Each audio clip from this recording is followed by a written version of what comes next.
So, Mark, did you see the video? Paul McCartney was in town, Allegiant Stadium. The whole city came out to see him, except for me. My wife was there, but she didn't invite me. Well, she heard what you said about Bono, and she didn't want you to disrespect Sir Paul McCartney. Come on now, Mark. All you need is love. Yeah, you don't. You're a hater. That's all.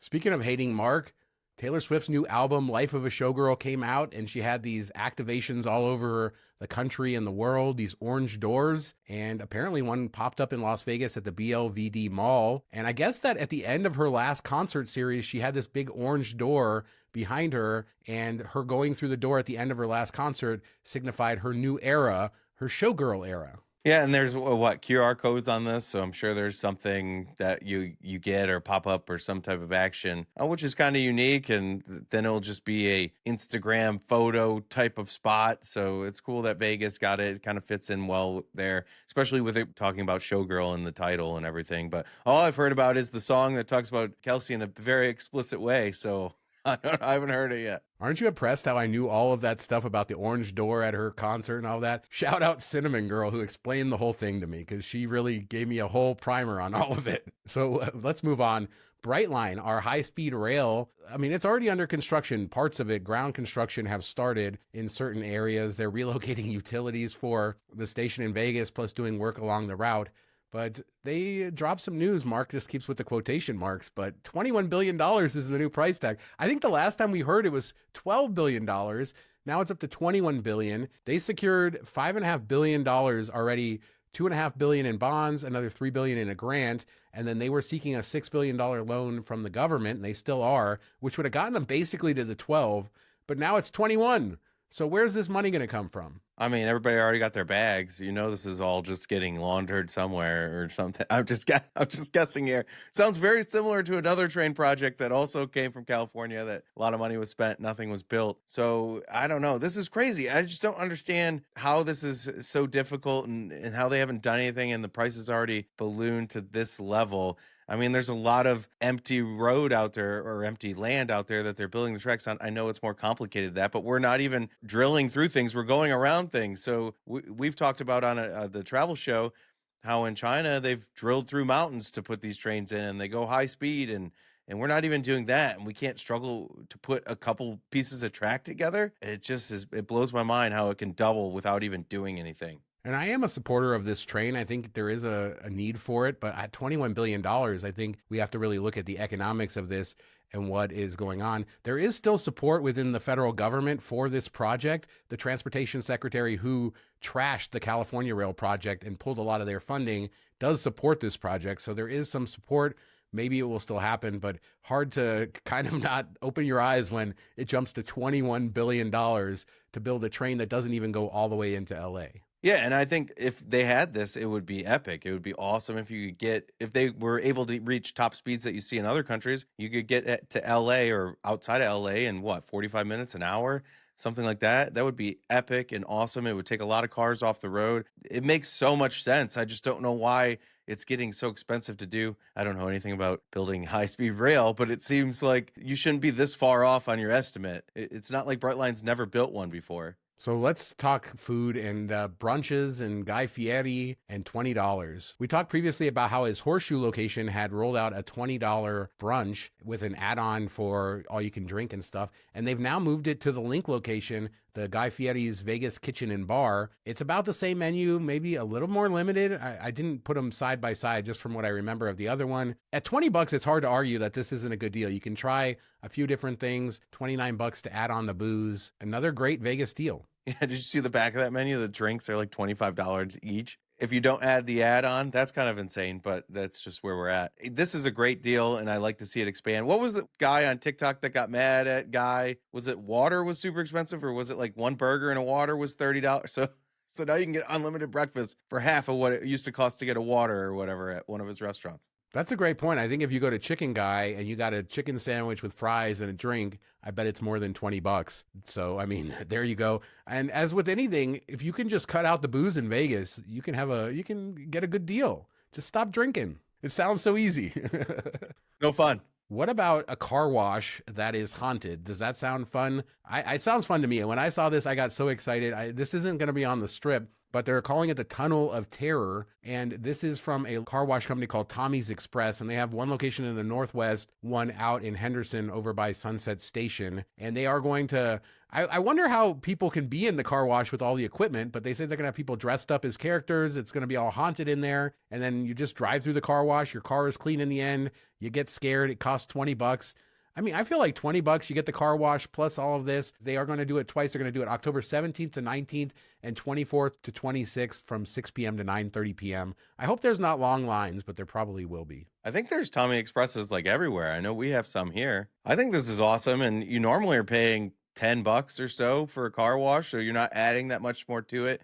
You get an experience. Then your kids don't complain when you go through it. Yeah, this is admittedly the first time I've ever heard of something like this. I'm sure they've done it in other cities and elsewhere, but it's a great idea.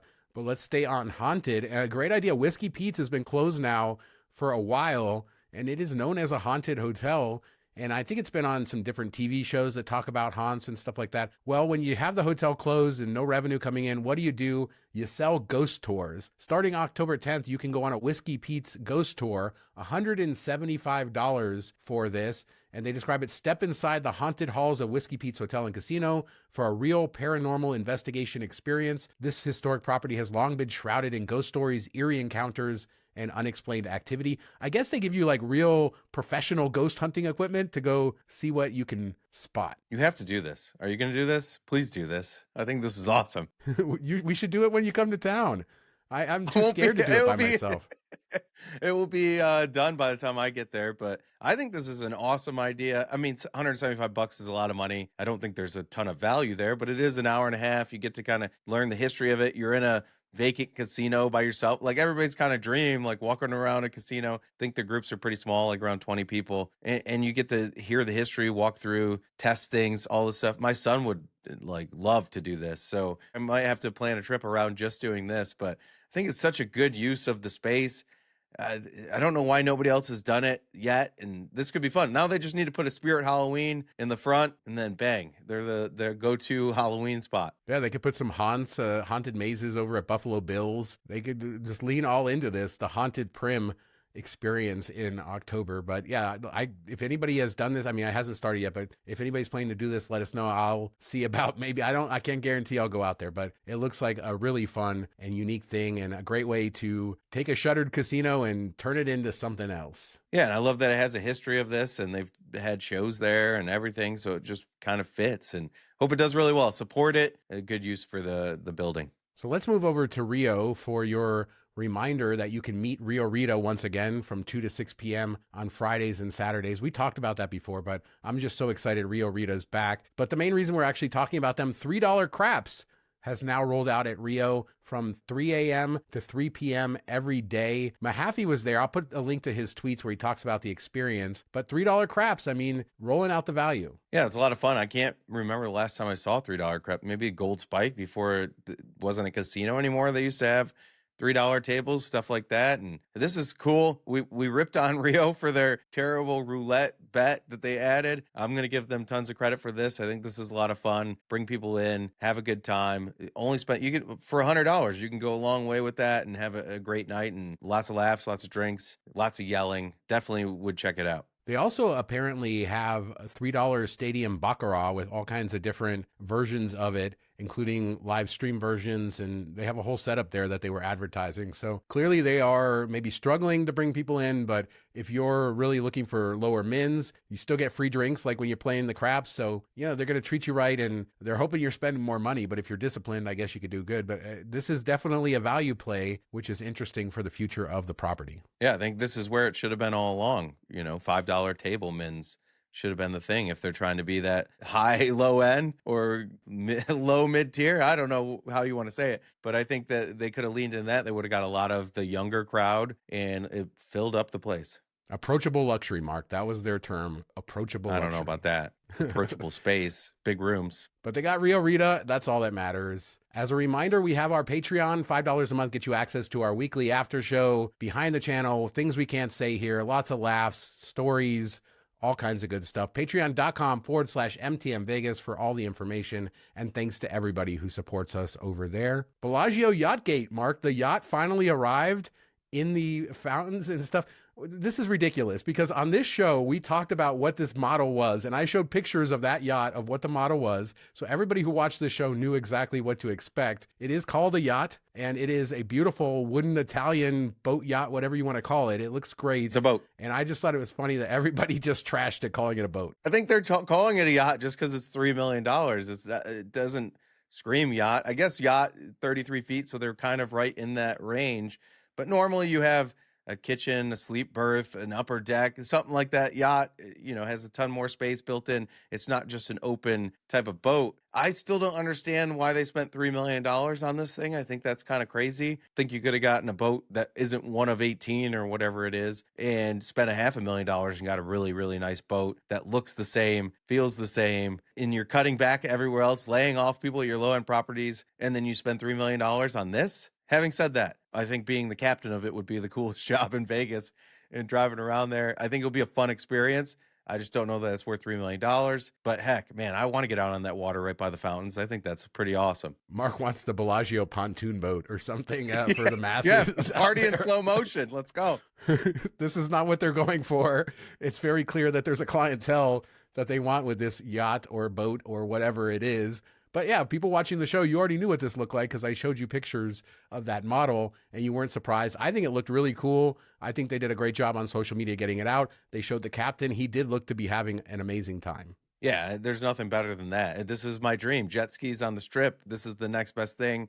A boat yacht on the Strip. It is a beautiful looking boat. Well, my dream is to get Katz's Deli in Las Vegas, one of the oldest delis in New York City, best pastrami sandwich, corned beef sandwich in the world, baby. Incredible place that actually lives up to it. If you're ever in New York City, go to Katz's Deli. But I guess they're coming as part of this family style fest, which is at a different festival, Complex Con. I'm very confused by this, but it seems like it's a lifestyle festival, music festival, and then they're bringing in these brands from elsewhere, including Katz's Deli, Truth Barbecue of Houston, Soul Taco, No Free Coffee of Nashville. Katz's is really the big name there. There's some local providers there. Tickets are pretty expensive at $150 a day, but I guess it's this whole thing, and then they're going to have different merch drops, and this is really outside of my purview except for the deli. I'm all on board for the deli. Yeah, at $150, I thought it was kind of steep if it was just a food festival, but if you're getting like a whole day of concerts and events and all this stuff, and then you can go back and eat a couple times through the day, because there's no way anybody's going to get value out of eating for $150, especially if it's like delis and barbecue. We're not talking high-end things or super expensive things, but it's cool always to taste things from different parts of the country, and if they bring it in and do it for you, it's going to be close to what you would get there. Maybe not quite the same, but yeah, if you get all this other stuff, then maybe it is worth it. And yeah, it just seems weird. It's also at the Convention Center's West Hall, which is the first time I remember this sort of a festival being there, but maybe I'm just not paying close enough attention. I just thought it was interesting that it's going to be there. Yeah, if anybody knows more about this, let us know. But they did a very similar version of this in LA last month. A lot of people said it was incredible with the food and stuff. So I can't wait to kind of see how this goes and how it goes beyond that. Speaking of festivals, the Neon City Festival announced their lineup. This is the We're Competing with F1 Festival. Please come downtown. Boo, everything's F1. Free. Yeah, that's what it started as. But now, Good Charlotte, Dead Mouse, Breaking Benjamin, Two Friends. I know a few of those bands that are Bowling on for there. Soup. Oh, yeah, Bowling for Soup. I do know them too. So there you go. It seems like a good list. And this is completely free. All kinds of activations, events downtown. And they still have a little bit more to announce before November 21st through 23rd. Yeah, it looks like a couple of names are blurred out on the thing, so I'm sure they're going to release that, probably trying to get another couple well-known names. But I think it's a good lineup, especially for a free concert series. And we didn't get to make it down there last year when we were in town for F1, but that's where I would go. It was cool walking around once, seeing it. I wouldn't need to be anywhere near the race again unless I had tickets overlooking it. But other than that, I'd get out of there and head to Fremont Street. Shout out to our pizza video from last year, our very controversial pizza video, which was filmed on the day of F1. 3 guys, 1 knife. That's what we call it. Still haven't bought a pizza slicer. So let's talk some rumors. Downtown, Plaza, starting with the fireworks. They just ended last week. the summer fireworks series. And some people were asking, are they going to continue past this summer? Are they going to happen next year? I guess there was a rumor that they might expand it beyond just the summer and do it year round. And Jonathan Jossel kind of chimed in with the most non-committal answer ever. He says, we're discussing 2026 and possibly extending, keeping the same, or not doing it all. We shall see. So I guess they will crunch the data. It had to be expensive to do this every single week. Well, he's not going to say anything because Fontainebleau's hiring him. Yeah, so you just want to dive right into the rumor. I guess Jossel has lunch. He just has lunch with some friends at Fontainebleau, and then all of a sudden, Las Vegas locally tweets out that he's maybe going to Fontainebleau and leaving Plaza, and everything blows up. I will say that Vital Vegas chimed in and said this isn't happening. He was just having lunch. I always assumed that Jonathan Jossel had a minority ownership stake in Plaza. Why would he put so much effort into being the face without some sort of ownership? I know he's not the majority owner, but I mean, we don't really know. And I would expect that if that's the case, if he is a free agent, somebody would want to grab him. Back to the fireworks thing real quick. I would say I wouldn't blame them if they canceled it and didn't do it going forward. I mean, they're putting it on for the whole Fremont Street experience. And unless some of those casinos are chipping in towards it, I think it's kind of crap that they're putting on this show and everybody's benefiting from it. It should be like a Fremont Street experience thing, pays part of it, or everybody chips in and covers it. They have the best location for it. I wonder if they're trying to get some people to chip in a little bit there. It does have to be a large cost every week. But I mean, could Fontainebleau do any better? This would be an epic hire if they did do it. I don't think it would happen, like you said. I think he's pretty entrenched there, and I think there's something about knowing where you fit in and knowing what you're building. And I think he really does love that place, and he's building it kind of from the ground up, or the rebirth is from the ground up. Put so much time and effort into it. I couldn't see him leaving, and I would assume he does have some type of ownership stake there and everything. But man, this would be huge news if it did happen, and I think it would be perfect for Fontainebleau. They need the next Jonathan Jossel to figure out what their vibe is, to create around it, to have a better marketing approach. It's got great bones. It just doesn't have a soul, and Jonathan Jossel could bring it a soul. So maybe you take Jonathan Jossel's number 2. I don't know, but they need somebody in there that has that same type of vision. Yeah, we talk all the time about Derek Stevens and Jonathan Jossel. Stevens a little bit different because he does own his casinos, and Jossel is just sort of managing it. I mean, but it's more than that, and he's become so tied to that property and tied to Vegas, downtown Vegas in general. I think he came from the Las Vegas club before going to Plaza. And so in one case you say, yeah, I totally understand going to a bigger property, that this might be a great move for him. But where he is, I think he's doing pretty well and having more of an impact. You wonder, if you get the same latitude to do all of this down homey stuff. Jossel really doesn't get credit, or maybe he does, for his marketing prowess. I mean, his podcast is very big and listened to and has brought Plaza to sort of the center of tons of stuff. He's on YouTube videos and, day in the life and all of this stuff. We would not talk about Plaza nearly as much. It would just be another old hotel downtown that gets lost in the shuffle if it wasn't for him, his team, and their marketing efforts. Yeah, I agree 100%. I didn't think about Plaza very much. I've been in there a couple times, but it was never something I even really considered. Even when I was on Fremont Street, I would go other places. I would go to the Nugget, Circa definitely, and just would kind of hop around there. And the Plaza was always like, oh, that down there on the end, maybe I'll get there. But he's brought it to the forefront where you're like, oh, I want to go check that out. I want to go see the bar outside. I want to go spend some time in there and see what's going on. Big credit to him and his team. And he gets Vegas, and that's something that's not so easy to find. So I can see why you would want to fall over yourself to have him be sort of the face of your hotel in an era where everybody complains about bean counters and corporate Vegas. This is really the opposite of that. And there's not a lot of hotels on the Strip that have a face of their brand. I mean, Treasure Island and Circus Circus, they got Phil Ruffin. I mean, where but he's old. Is that the face of your brand? That's the joke. I mean, what do we have going on? You have a bunch of C-suite executives that talk about value for shareholders, and in the creative process, they're not out there owning this sort of stuff in the way that Jossel is, or even Derek Stevens downtown. It would bring a different dynamic, one that we used to have on the Strip with people like Steve Wynn. If we could get somebody like that with more of a budget, more of a property, it would be really cool. I don't think he's going anywhere, but I wouldn't blame him for it, and it would be very exciting. Yeah, I think it'd be a slam dunk hire for Fontainebleau or anybody, really. We've said MGM should let their property GMs be more unique or break off or do kind of different things for each property and have it stop being so much the same all around. And I think he's the proof of that it works. Derek Stevens is another one that's forefront and down there and the face of everything. And they need more of that. Even if you're not the face of the company, you could be the face of that property. And the dude at Four Queens, I forget his name, or Binions, he's always on the social media, but just do that stuff. Be more down home. Be more Vegas. That was what this was always about. Some fancy guy inviting you into his home. Think about Steve Wynn and all the infomercials he did and all of the over-the-top Every stuff. cab ride. Yeah, exactly. I mean, he was there to personally welcome you.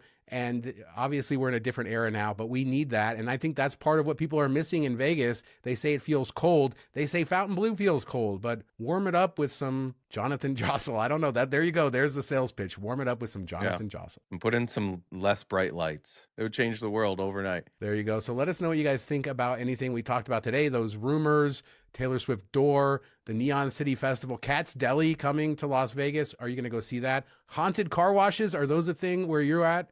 Let us know in the comments. We do 2 shows a week, Tuesdays and Fridays, and we'll be back in a couple days with another show. Thanks so much for watching. Talk to you next time. Have a good week, everybody.